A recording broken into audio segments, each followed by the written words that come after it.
Hey everyone, it's Jeannie here. I am so glad today because instead of being behind a screen, I'm sitting down with someone that I really love very much, admire him, what he does for the kingdom. Grammy Award winning artist, entrepreneur, trailblazer, legend. I don't know, you're not old enough to call you legend, but what you're doing is legendary and is paving the way for so many. Lecrae is in the house. I'm honored. Thank you. And all of that. This family right here, man, it's great. It's really beautiful because this, I don't know if I could call Orlando my hood yet. Coming from New York, but but you're literally right here in like your backyard, right in my backyard. Yeah, for sure. For the first concert of the church closed for tour. Yeah. Talk about it.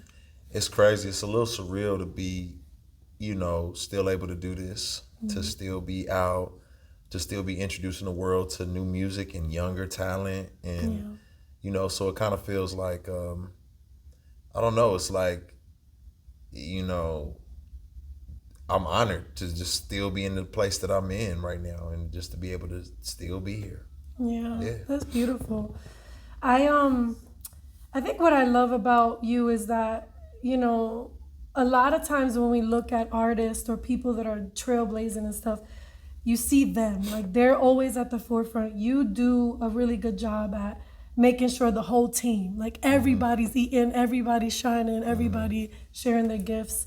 So I'm really excited about that. I know I'm going to ask you this because you have said to me before that you weren't sure if you were going to keep on doing like full-on records. Right. Where are you now with that? Is that still? I felt like that. I think there's going to be a season of just some songs, right? Like, I got some music coming up this spring, just some songs, some songs I'm really excited about. Tasha Cobb and I worked on some stuff, some songs. But I do feel like there needs to be, I think the fans have let me know, like, we still like albums. So, we'll see what happens. How's the response been for Church Closed For? I know the last time I think I talked to you was right before, right during. Yeah. How's it been now? It's been crazy.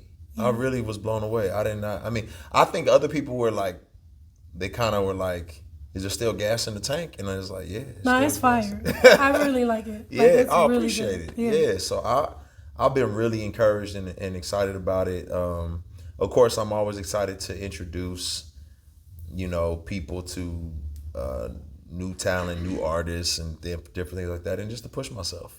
I enjoy it. Yeah.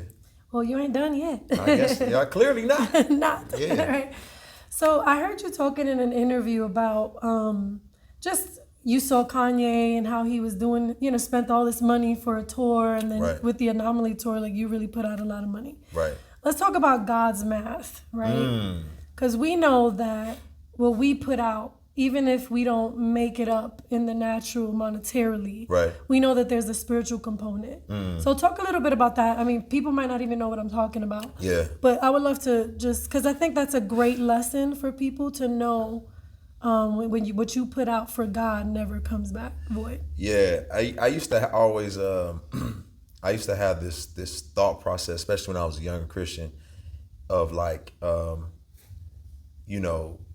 investing, right? And you can invest your money and you'll see a return on it in the natural. But in the kingdom, there's an eternal investment that you're making as well, and you won't see your return on that investment on this side of heaven. And so what I always like to remind myself is that I don't own anything. I don't own this money that I have. I'm a manager of it. And so I'm managing what God has given me and trying to do the best I can to steward it. And so sometimes, you realize and recognize that there needs to be an investment made in kingdom work, eternal things, people who don't have schools that you couldn't imagine being established.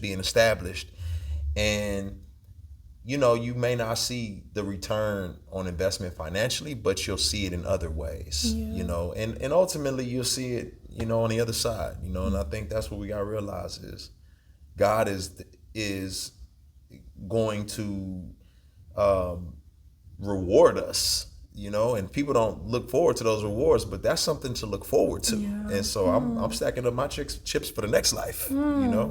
That's good. You kind of segue to where I want to go because, like, times are crazy out here. Pastor's wife, and like people's hearts are legitimately going cold. Like even the way believers are just coming at each other. Or, Yeah.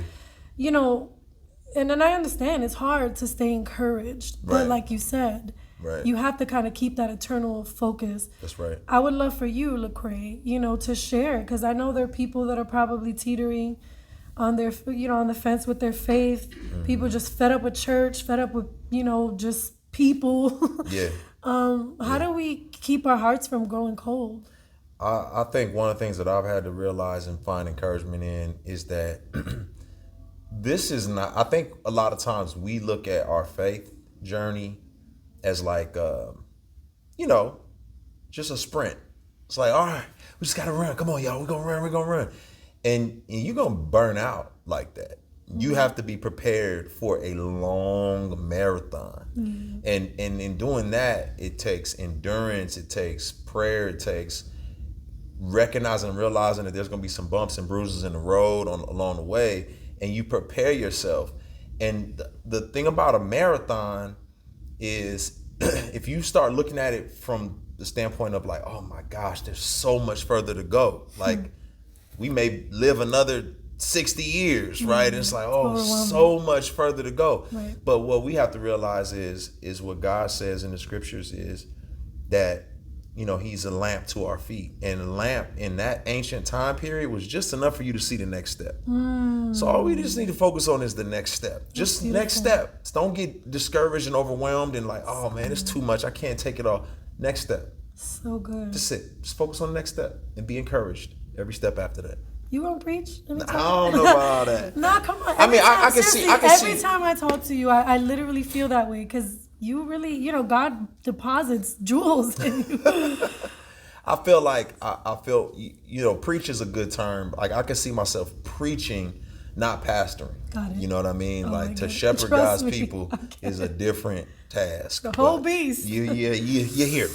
Yeah, I mean, you're doing your job though. You're out here Yeah. spreading the word, right? Yeah, I'm and honored. you do preach, and that's great. So yeah, give us more of that for sure. We need it, especially I think so many people look up to you, and they're just easily kind of swayed, and it's good to hear a solid voice say things that matter. Yeah, I can see that. Pride, bro. I've seen the things that I've seen in leadership. Like now that I'm in leadership, Yeah. I'm just like, bro, I get it. I get Yeah. Oh yeah. the state that we're in is scary. Oh yeah. So, okay, that's just from the leadership perspective, which is scary and sad altogether. But just from a man perspective, from a successful perspective, from an entitled American perspective. Yeah. Oh man. Talk about pride and just kind of how we can really navigate that and die to ourselves. That's so funny. We're about to do a devotional with everybody on tour, and that's actually what I was going to speak on. Is humility. Humility is not something that you wake up just embodying. It's something you got to pursue. Because I think by nature we all are just prideful. We all just kind of like, you wake up thinking about yourself. You wake up zeroed in on yourself. And humility is not passivity. It doesn't mean you don't think about yourself at all. But humility is when you're considering the fact that everybody around you is an image bearer. Everybody around you is made in the image of God. They all are made with infinite worth and value, and you are not more special than anybody else around you. And then compared to God, man, we are all in the same boat. We're all a disaster. Exactly. We're all a hot mess. You know what I mean? We're all a disaster. So humility is a sober perspective. Pride is when you're drunk. And I never want to be drunk on my own press clippings, my own accomplishments, my own achievements. And sometimes it's there. When you're trying to fight to figure out how to put yourself in the center of stuff, it's like, ooh, yeah, I need to drink some humility juice today because I'm fighting for me to be at the center. And But yeah, I think we get that confused as a culture, but we live in a really narcissistic society right now. It's like, it's social media, everything. It's just like me, I. Right. And there's not a lot of thinking about others as, better than yourselves, as the scripture tells. There's not a lot of seeing God for who he is. When you compare yourself to God, you low. Yeah. You are low. So I have to do a lot of that. Doesn't mean that pride doesn't creep in. Yeah. It creeps in every day. Every morning I wake up in the morning, pride is sitting at the foot of my bed like, what's up, man? How you doing? Right. What we doing today? You know what I mean? Pride is waiting for me. But so I have to pursue humility. And that's just again, one step at a time. It's interesting because I'm an advocate for therapy. I know you are too. Yeah. But sometimes even in therapy, it kind of leads you to think more about you. Yeah. So it's hard. Like it's such a countercultural way to be. Like we're called to be like Christ. Yes, we need to be healthy, and there's that aspect to it as well. But I just think it's really a balance, and it's hard not to just go off the deep end. Like, you know what? I'm just thinking about myself now. That's it. Yeah. And it's like, yeah, but what did Jesus say to do? Right. And if you go and think about yourself, then think about yourself in a way where you are connecting with God and that he's filling up your tank so that you can think about other people. Yeah. You know what I mean? Beautiful. Like, if that's what, you don't just think about yourself so you can think about yourself. Like, that's not the end goal. The end goal is for you to be healthy so you can still pour out. Exactly. I love it. So the entrepreneurial side of you, I've had the honor of sitting with you before and just really sharing with the world too a lot of the stuff that you do that you don't tell anybody about. Yeah. And I love that about you. Honestly, I think people just see you and they see one thing, but I love that, you really out here. Like, you really trying to do what Jesus has asked us to do, and you're doing it. What do you got working? What do you got cooking? what new stuff are you up to helping change the world? Goodness gracious. That's a good question. So a lot of it, one thing I realized about myself is I'm really good at taking something from 60 to 100. I'm not that great at 0 to 60. So if you say, here's some land, I may not be the best person to turn that land into something amazing. If you say, here's a land and here's a building on the land. Yeah. Now I'm like, okay, all right, I got some ideas of what we could do with this building. We could do this, and this. So I'm really good at 60 to 100. And in this season of my life, I'm learning how to be a maintainer. I know I'm good at growing things, but God is in this season teaching me how to maintain things in the long haul. It's like gardening. So,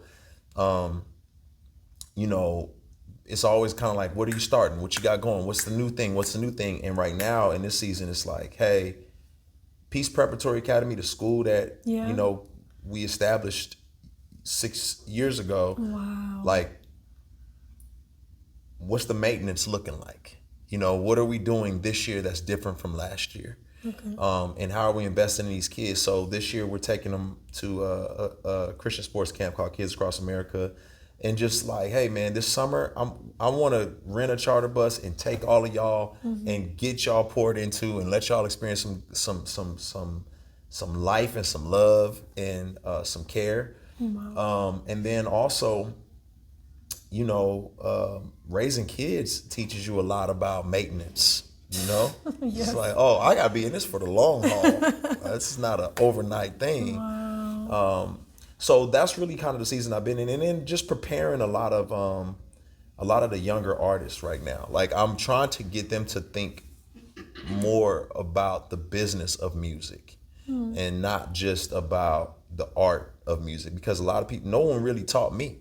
I had to figure it out on my own. Yeah, you did. So just teaching them how to be good stewards of their business so that they can move forward. And then lastly, I just, it's so funny because I just finished a film. I wrapped up a film. Road to Bethlehem in Spain. What? So it's a musical. Wait. Comes out. Don't just spring that on me. Oh yeah. Wait, you're in a musical? Starring Antonio Banderas. What? In this joint. You know what I'm saying? Wait, for real? Yes. Just casually said, I'm like, wait, for real? Look. Okay, please give me more. Tell me more. What? So yeah, we got people back here doing a praise dance. It's an amazing film that comes out on Sony. comes out in theaters in November. Obviously Christmas holidays. It's a Christmas, the road, but it follows the story of Mary. Wow. So it's looking at Mary's journey, and how she was navigating things, and my sister Fiona, she plays Mary, an incredible actress. She is originally from Mexico as well, so it's just like they really were focused on just so many different aspects. And what do you play, Lecrae? I am Gabriel. What?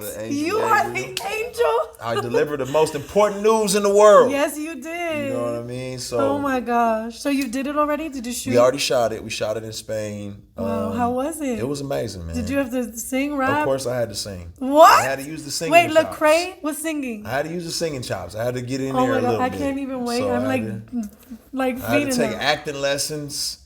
And they didn't have me singing way out of my range. Right.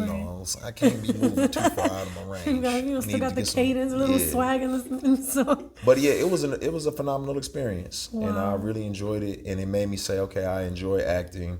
I was gonna say, you doing more? Or? Yeah. So right now I'm working with a wonderful acting coach, and we're just trying to figure out what the next iteration looks like. I mean, if I had it my way, I would love to find myself playing some kind of Marvel character down the line. Come on. I see it. You got the stature. You can do it. Amazing.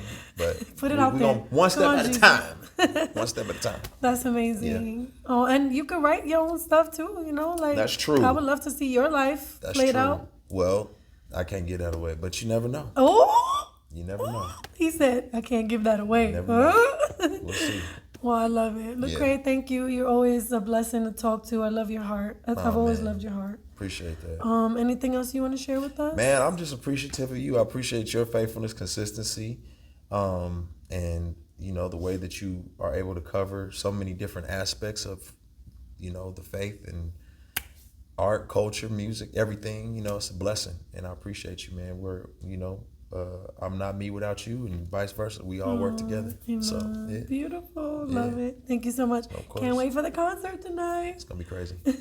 Y'all get your tickets. There's still plenty of shows that y'all can go to. This is night 1. Facts. Let's go.